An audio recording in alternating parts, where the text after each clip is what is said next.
Assalamualaikum warahmatullahi wabarakatuh. Selamat pagi teman-teman semuanya. Gimana nih anak-anak kabarnya hari ini? Alhamdulillah baik ya. Sebelumnya Ibu mau cek dulu presensinya ya.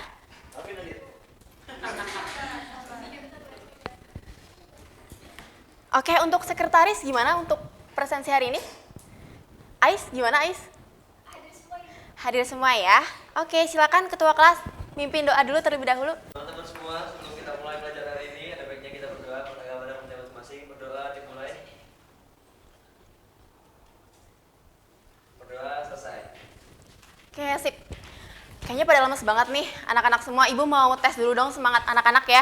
Jadi kalau misalkan Ibu bilang semangat pagi, anak-anak bisa bilang pagi, pagi, pagi. Luar biasa. Bisa? Bisa. Oke.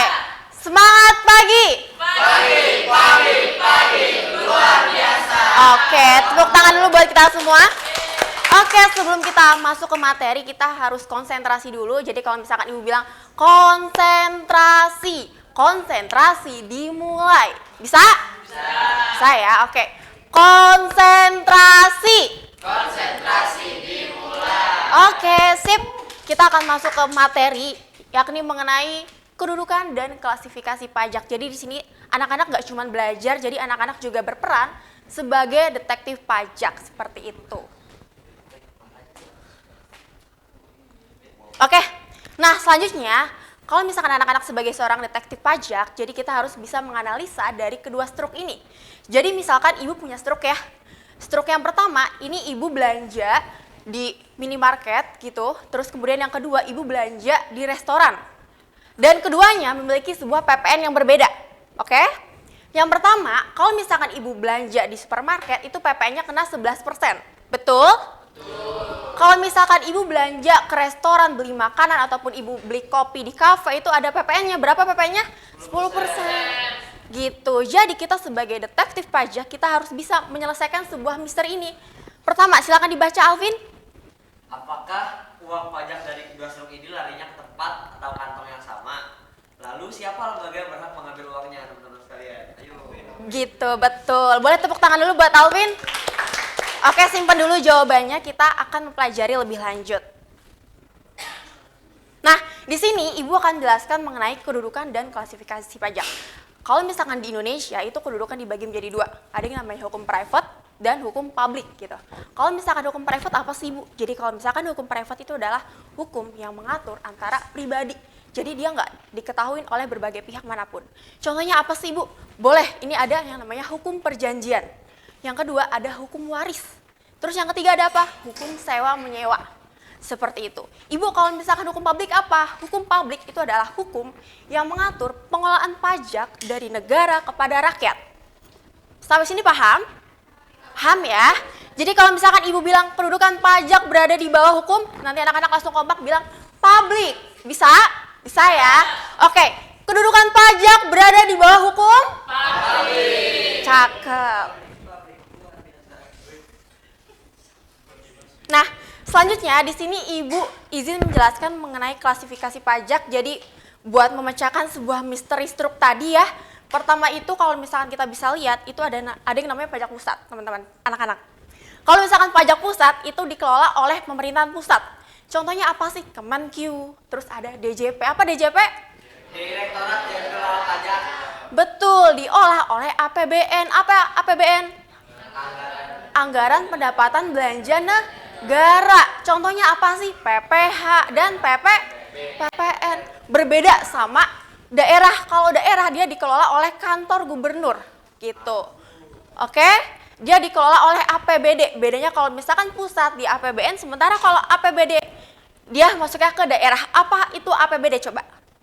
Anggaran Pendapatan Belanja Daerah. Contohnya apa sih? Contohnya kayak pajak kendaraan bermotor ataupun pajak betul restoran. Pinter banget Alvin ya, Masya Allah.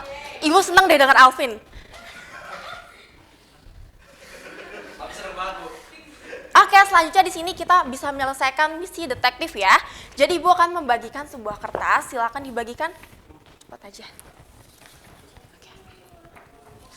Satu kelompok terdiri dari 2 orang. Oke. Udah ya, anggap aja cukup. Mau pinjam 1. Oke, silakan. Anak-anak menyelesaikan misinya ya. Kita bahas bareng-bareng, oke? Nah, yang pertama, Paman Rafli membayar pajak penghasilan atau PPh atas gaji bulan. Kira-kira masuknya kemana? Pajak pusat, pinter. Yang kedua, Ais membayar pajak restoran sebesar 10% saat membeli kopi. Masuknya kemana? Pinter. PT Fitri Ayuningrum membayar pajak pertambahan nilai. Masuknya kemana? Bapak Henry membayar pajak kendaraan bermotor. Masuknya kemana? Kemana? Oke. Bapak Edric membayar pajak bumi dan bangunan atas rumahnya. Kira-kira masuknya kemana? Kemana?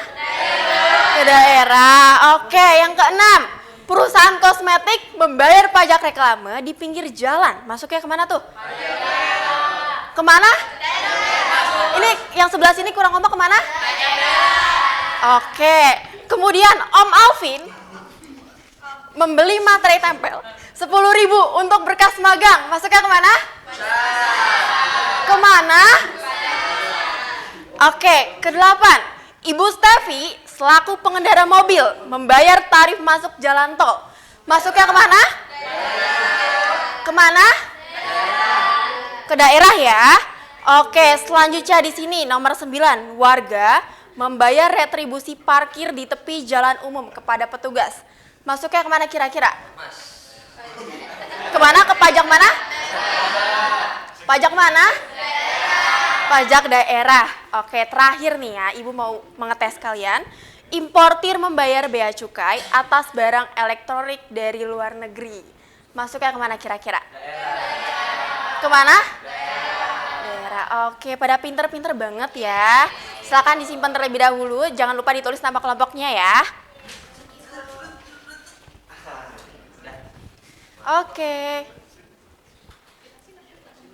Nah, karena tadi anak-anak sudah menyelesaikan misi detektif sebagai seorang pajak gitu ya, kita mengatur pengelolaan keuangan negara di Indonesia itu seperti apa, sekarang kita masuk ke pertanyaan nih. Kira-kira kemana sih uang pajak itu pergi? Boleh, silakan. Iel, silakan. Kayaknya antusias banget nih. Silakan, Iel. Ke kas negara. Oke, boleh. Silakan, Edric. Kemana kira-kira uang pajak itu pergi? Pajak apapun. Ke kas negara. Oke, silakan. Alvin, Ibu mau denger dong. Silakan Alvin, kemana? Ke kantor pemerintah. Ke kantor pemerintah. Yang belakang boleh. Aika, silakan Aika. Kemana Aika? Ke daerah tadi ya Bu ya? Ke daerah. Oke, boleh. Terakhir sekarang Henry, silakan. Kemana kira-kira perginya uang pajak? Ke APBN. Coba, apa itu APBN?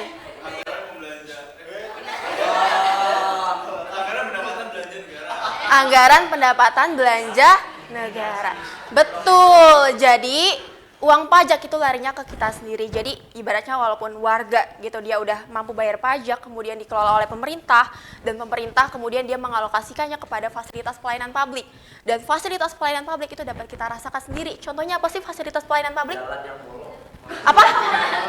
Jalan apa? Jalan bagus, Bu. Jalan bagus. Kemudian kira-kira apa lagi fasilitas pelayanan publik?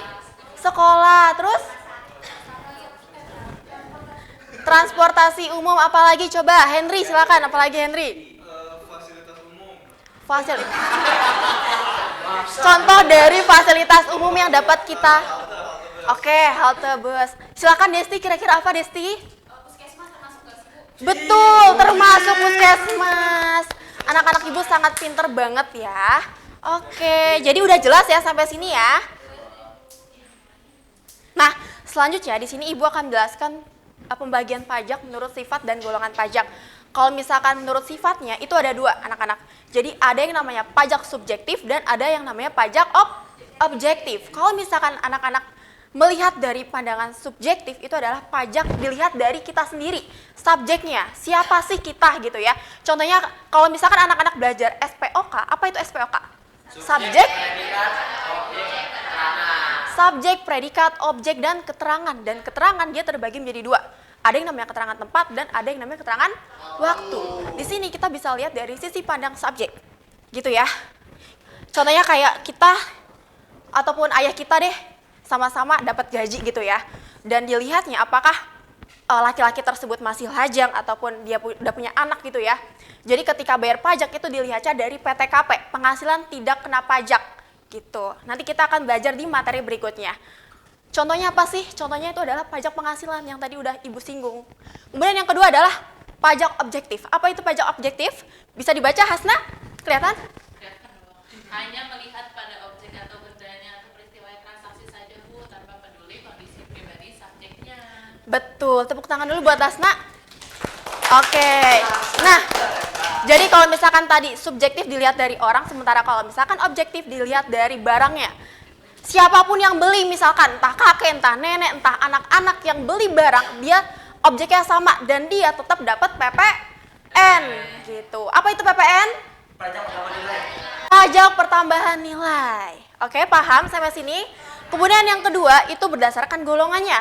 Ada yang namanya pajak langsung dan ada yang namanya pajak nggak langsung. Kalau misalkan pajak langsung, kita langsung bayar nih secara langsung ke kantornya. Berbeda sama pajak tidak langsung. Kalau misalkan pajak tidak langsung, misalkan anak-anak pergi ke sebuah restoran beli makan, kemudian bayar lewat struknya, dan saat kita bayar, itu pajaknya udah jadi satu sama uang yang kita bayar kepada restoran tersebut. Gitu, paham? Sip, mantep banget ya. Silakan anak-anak, silakan Agni. Hati-hati ya. Silakan. Masa berdua? Gak boleh tahu. Oke, kita ternyata belum selesai gitu ya memecahkan sebuah misteri stroke ini.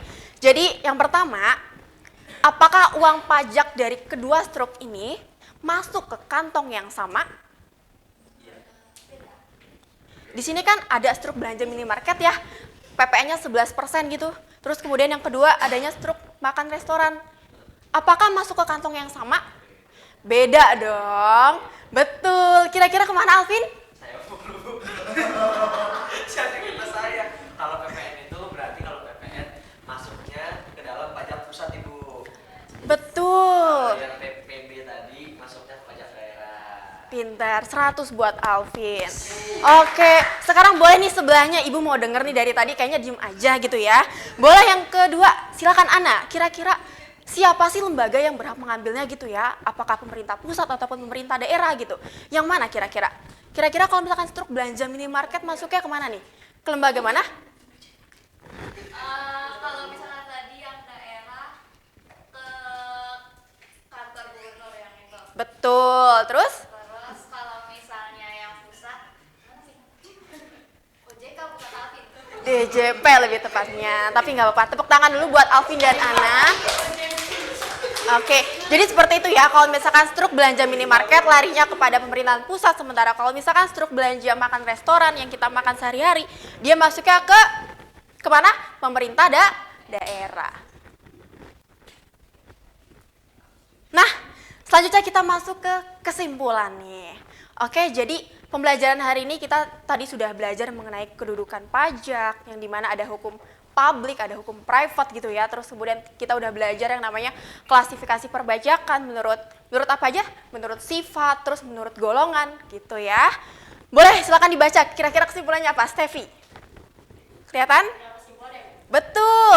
Kayak aku sih baca ya Ibu, pajak berkedudukan di hukum publik terbagi menjadi pajak pusat dan daerah serta memiliki sifat subjektif atau objektif.